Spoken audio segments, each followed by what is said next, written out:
learning outcome yang pertama, 8.3, kita akan keluarkan apakah itu pressure atmospheric. Okay, seterusnya kita akan tengok apa tu pressure gauge pressure. Gauge, sebutannya gauge pressure. Okay, yang ketiga adalah absolute pressure. So kita ada 3 pressure yang berbeza. Okay, so kita fahamkan dulu kenapa subtopik ni penting. Right, subtopik hydrostatic pressure ni adalah untuk melibatkan tekanan pada air. Hydro tu menunjukkan water, air. Okay, hydro tu menunjukkan air, fluid. Bukan sekadar air, maksudnya semua fluid. Fluid can be water, can be oil. Okay, so can be lotion. So all of these we call as a hydro, fluid. Dia bukan semestinya air, minyak tu juga adalah fluid, hydro. Okay, jadi maksudnya kat sini hydrostatic pressure ni terbahagi kepada pressure terbagi kepada 2 jenis. Yang pertama adalah untuk hydrostatic, bermaksud pemerhatian konsep pressure pada fluid yang statik, yang tak bergerak. Okay, manakala hydrodynamic adalah observation, maksudnya pemerhatian kepada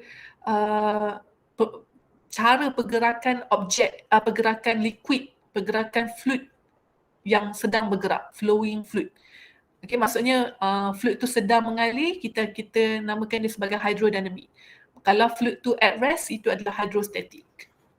Okay, dan secara idealnya kita dalam aplikasi kehidupan kita mempunyai ideal fluid. Okay, ideal fluid ni adalah kesinambungan kedua-dua hydrostatic dengan hydrodynamic.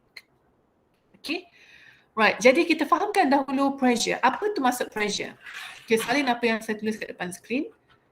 Okay, so kita dah tahu daripada subtopik 8.1 dengan 8.2 tadi, pressure wujud yang sebagai stress. That is for the material of the matters, for example, the solid. Okay, tapi kali ini bila melibatkan fluid, pressure ini adalah pressure yang khusus untuk fluid. Okay, yang mana pressure kita tahu adalah force per area. Okay, so ini dinamakan sebagai pressure biasa, just a normal pressure. Okay, bermaksud rumus pressure force per area ni akan valid untuk semua matters. Okay, contoh matters solid, fluid, okay, ataupun gas. Okay, so maksudnya rumus force per area ni adalah valid untuk all types of matter. Okay, itu adalah pressure. Di mana unit dia adalah sama seperti stress, iaitu Pascal. Okay, jadi semakin besar daya, semakin besar pressure. So itu kita faham. Okay, manakala untuk pressure bagi fluid dinamakan sebagai gauge pressure. Okay, so gauge pressure ini adalah pressure yang terhasil disebabkan berat. Okay, berat objek. Okay, so gauge pressure ni adalah pressure yang dihasilkan oleh fluid. Okay, so kita tuliskan sama-sama. The gauge pressure. Okay, gauge. Ejaan dia G-A-U-G-E. So gauge pressure ini adalah tekanan disebabkan fluid. Okay, kenapa muncul tekanan disebabkan fluid ni? Sebab kita merendamkan sesuatu objek di atas fluid. Contoh kalau kita berenang di dalam air, maksudnya boleh wujud gauge pressure. Okay, tapi kalau dalam keadaan yang di permukaan luar, maksudnya tanpa hydrostatic, tanpa air, tanpa fluid, maksudnya tidak akan wujud gauge pressure. So gauge pressure ni keyword dia adalah dia dihasilkan oleh liquid ataupun fluid. Okay, so siapa yang menghasilkan gauge pressure is the fluid. Okay, so point yang pertama, it exerted by fluid. Okay, kalau udara, okay, maksudnya objek kita berada di udara, maksudnya hanya wujud pressure biasa. Tetapi kalau kita rendamkan dia dalam fluid, maksudnya akan wujud gauge pressure. Okay, dan kenapa gauge pressure ni wujud? Disebabkan setiap objek yang terendam pada fluid mempunyai beban. Okay, jadi gauge pressure ni terhasil disebabkan oleh beban due to the weight of object. weight of object.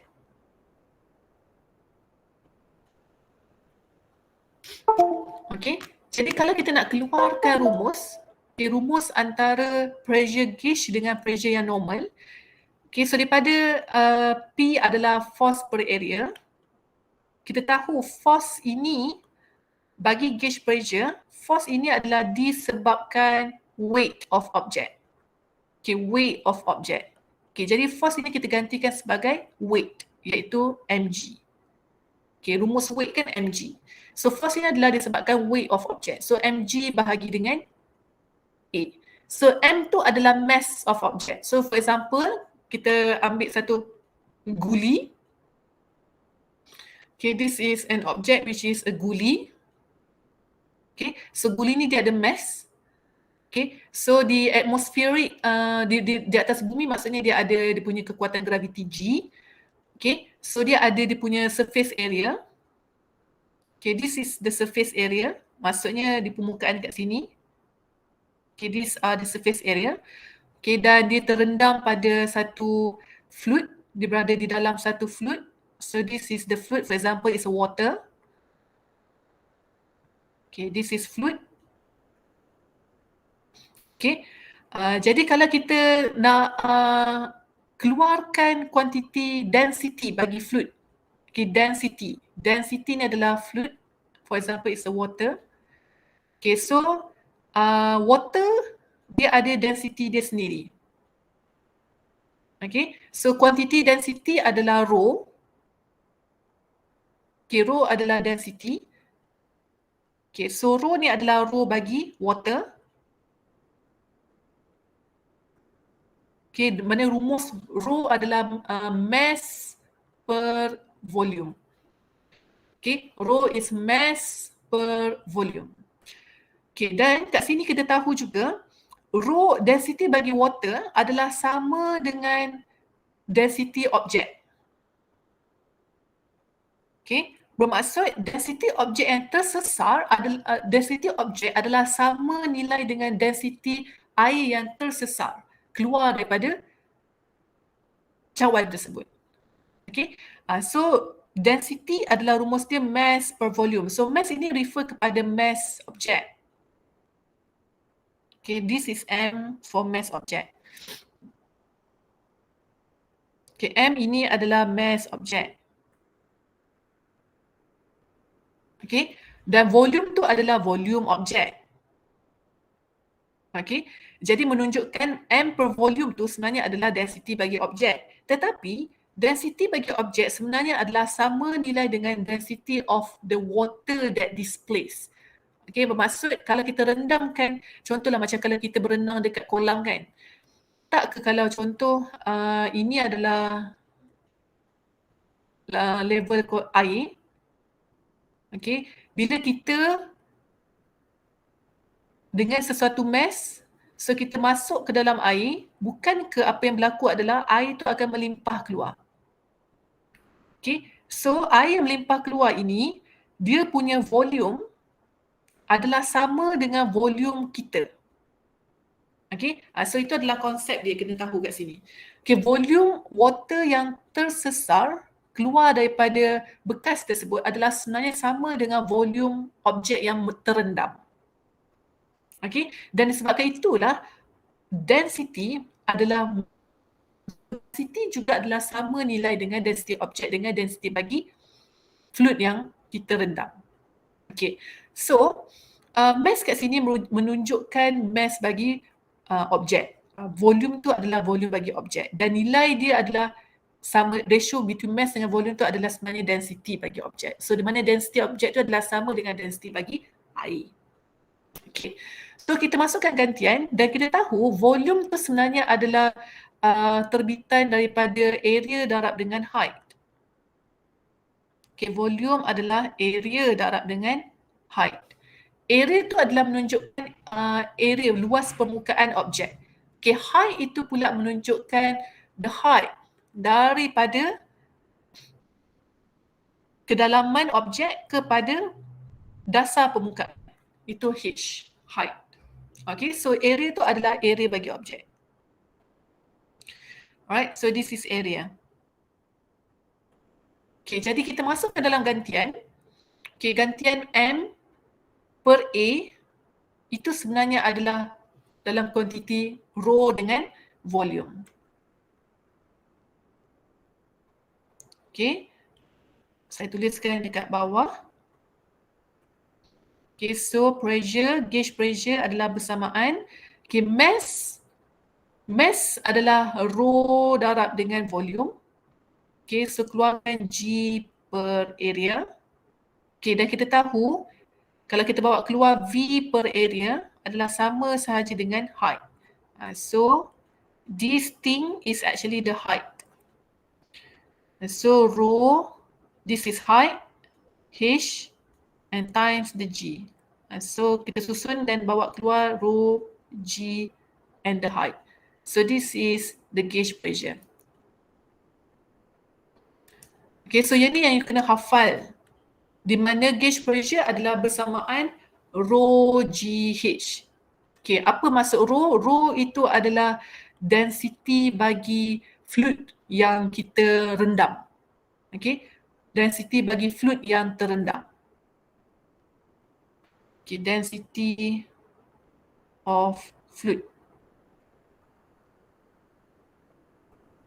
Okay, yang G ni pula adalah nilai constant, di mana nilai dia adalah 9.81 accelerations of the earth.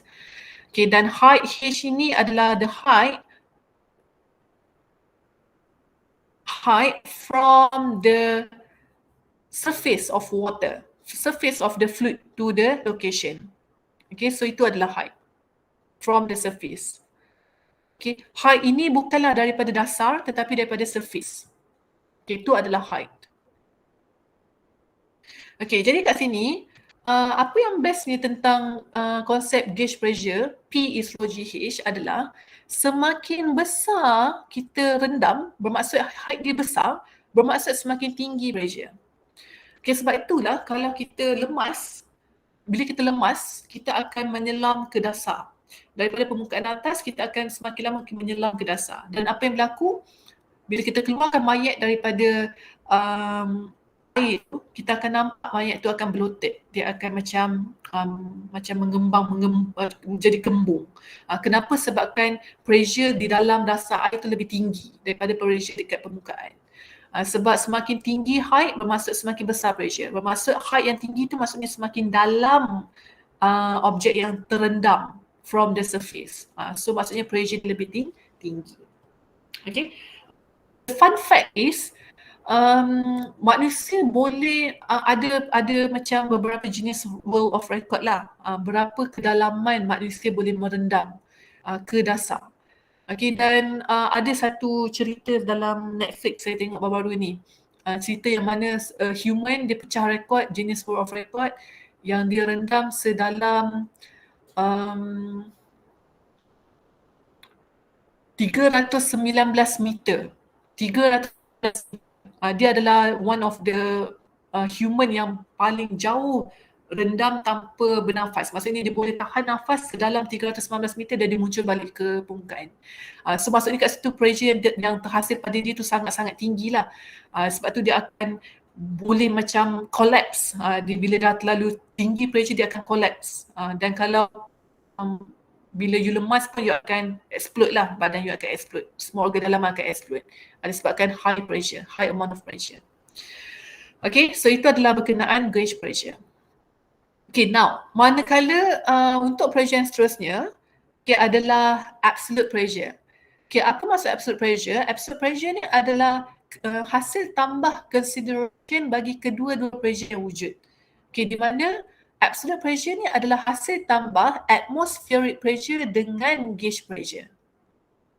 Okay. So ni adalah pressure yang ketiga. So ni adalah pressure yang kedua. Gauge. Madam. Absolute pressure ni maksudnya tekanan sebenar. Ini adalah pressure yang pertama. Pressure. Yes, sir. Absolute pressure adalah tekanan udara, kan absolute. Absolute pressure ni absolute pressure ada tekanan disebabkan air dan udara. Jadi kedua-duanya, maksudnya dia air tekanan dan udara. sebenar. Tekanan sebenar daripada dua tekanan. Ya, tekanan sebenar. Yes, dia adalah tekanan sebenar. Maksudnya secara idealnya dia adalah total pressure. Contoh kalau macam um, contoh macam kalau kita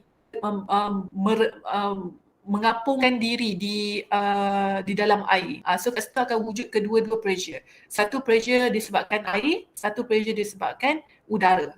Sebab kita badan kita dan kepala kita masih exposing to the air. So kat situ boleh wujud atmospheric pressure. Pressure disebabkan udara. Okay, dan once kita badan kita separuh terendam di dalam air, itu maksudnya ada gauge pressure. Contoh lain kapal selam. Okay, kalau kapal selam bila dia terapung di permukaan air, dia akan wujud kedua-dua, iaitu dia akan wujud gauge pressure dan juga wujud atmospheric pressure. Okay, tetapi kalau kapal selam tu dah totally submerged, terendam di dalam air, kat situ dah tak akan wujud atmospheric pressure, dia hanya wujud gauge pressure sahaja. Jadi secara general, secara ideal dan generalnya kita ada absolute pressure, bermaksud hasil tambah bagi kedua-dua pressure disebabkan udara dengan air. Okay, so kita tuliskan tu. So ini adalah absolute pressure.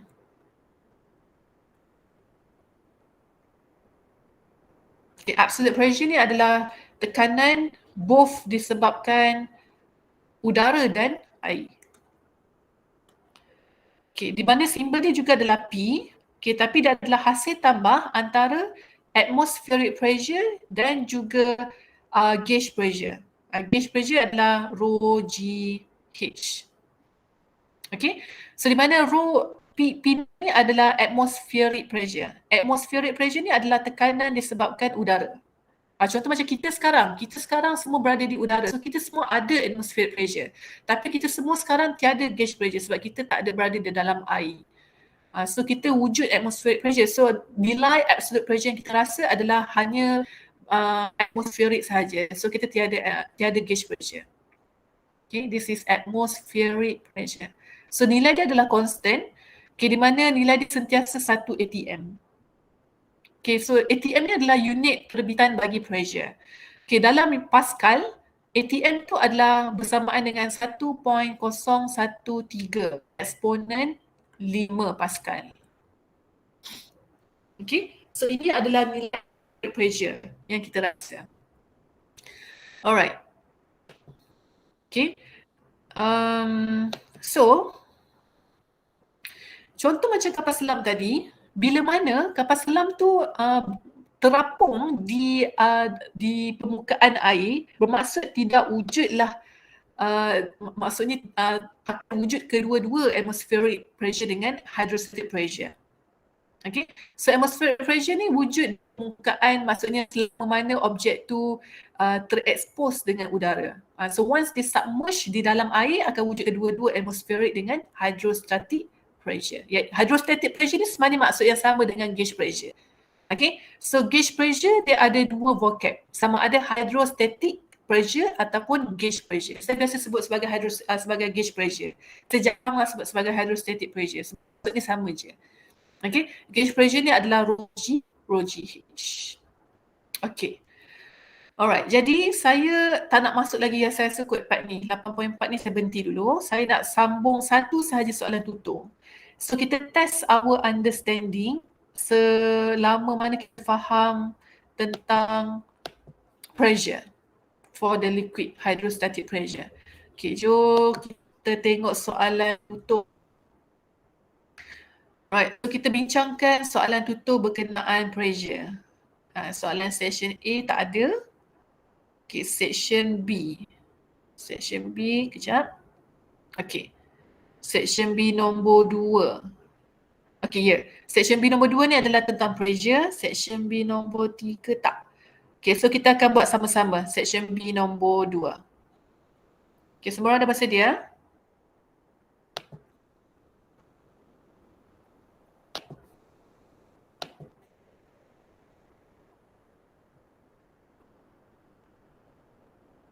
Are you with me? Nak habis dah kelas dah ni. Saya habiskan satu soalan je. Lepas tu kita habis kelas. Kelas tengah dah habis. Yes. Yes. Okay. Baik, sekejap. Kita nak loading pula. Sabar. Okay, saya kecilkan. Okay, good. Right, so kita buat soalan ni and then kita habis kelas ya. Okay, saya nak test understanding untuk pressure. Mana tadi soalannya? Okay, ni. Okay, so let's do it together. Okay, soalan nombor 2 sahaja. Kita bincang soalan nombor 2 sahaja. Okay, diberi a U-shaped tube. This is a U-shaped tube. Filled with water. So yang warna biru ni adalah air, water.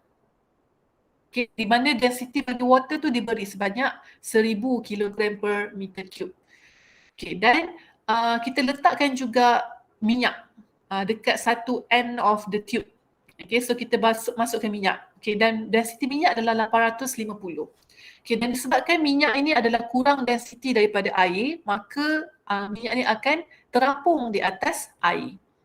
So air ni akan lebih dense daripada minyak, so kedudukan air adalah di bawah, okay, kedudukan minyak adalah di atas. Itu adalah konsep dia, konsep density. Okay, kemudian soalan A, dia minta height. Height apa? Height daripada point B sampai point C. So itu adalah height B sampai point C. Okay, dan diberi dalam soalan juga ketinggian minyak yang terapung di atas air adalah setinggi 12 cm. Okay, dan kita nak cari adalah height daripada point C sampai point B. Maksudnya point C ni adalah titik permukaan di permukaan air sampai titik B. Titik B ni adalah satu level dengan titik A. Okay, titik B ni adalah satu level dengan titik A. Okay, yang mana 12 cm ni pula adalah daripada titik A sampai permukaan minyak. Okay, jadi macam mana kita nak selesaikan untuk mencari height H? Jadi, untuk soalan macam ni, apa yang kita kena tahu dahulu adalah bila mana titik A dengan titik B ni adalah satu level yang sama, automatically pressure pada titik A dengan pressure pada titik B adalah sama. Okay, so itu adalah konsep yang pertama. Okay, so kita tuliskan sama-sama. Since level A and B adalah sama, are in the same level. Okay, jadi pressure pada A adalah sama dengan pressure pada B. Okay, jadi kalau kita tengok pada gambar rajah, okay, kalau saya cuba lukiskan titik A dengan B. Okay, ni adalah titik A. Okay, so saya lakarkan pressure. So katakan saya ambil satu pressure. So pressure di sini, PA, adalah sama dengan pressure DB. So dia adalah level yang sama, PB. Okay.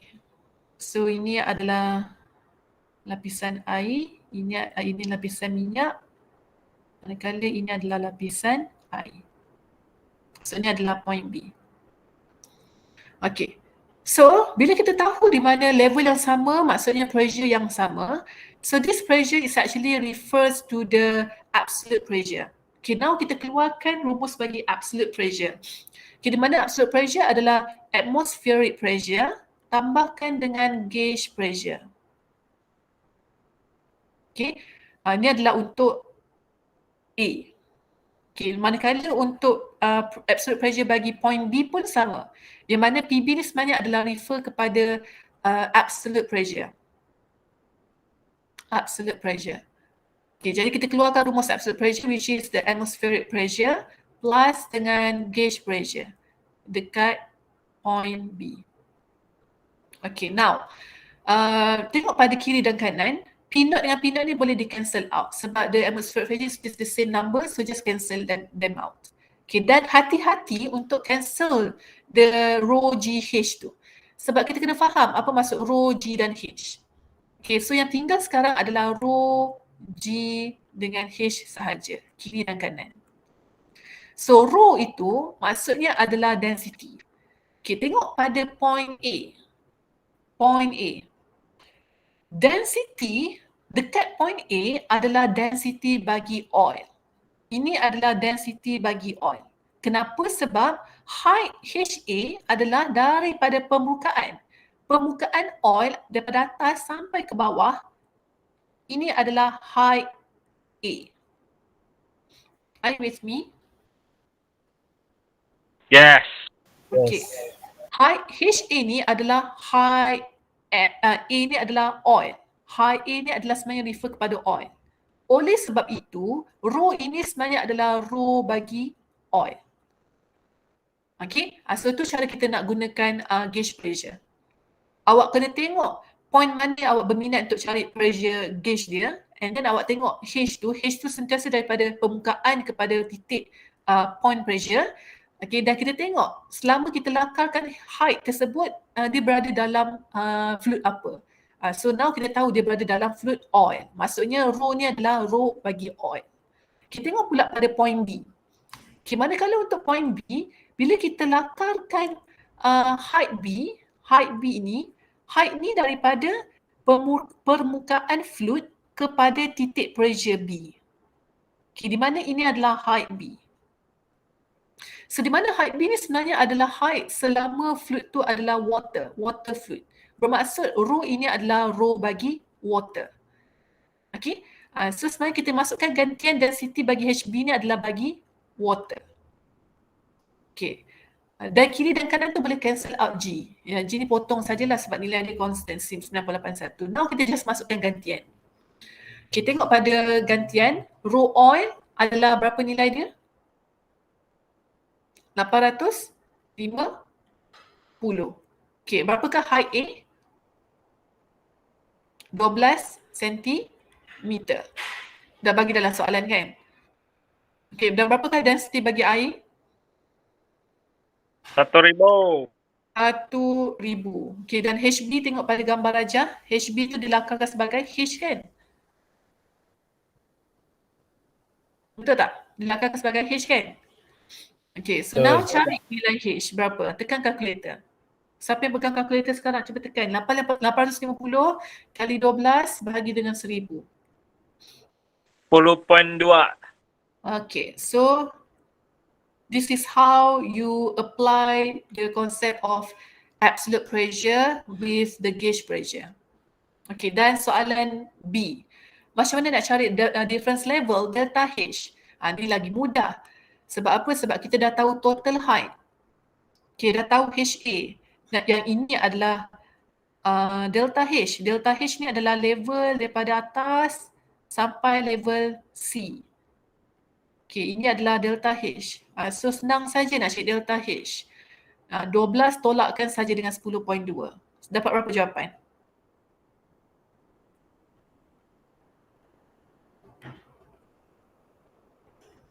Okay, delta H 1.8, 12.0 tolak 10.2.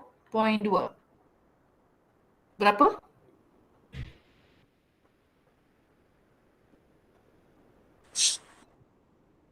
1.8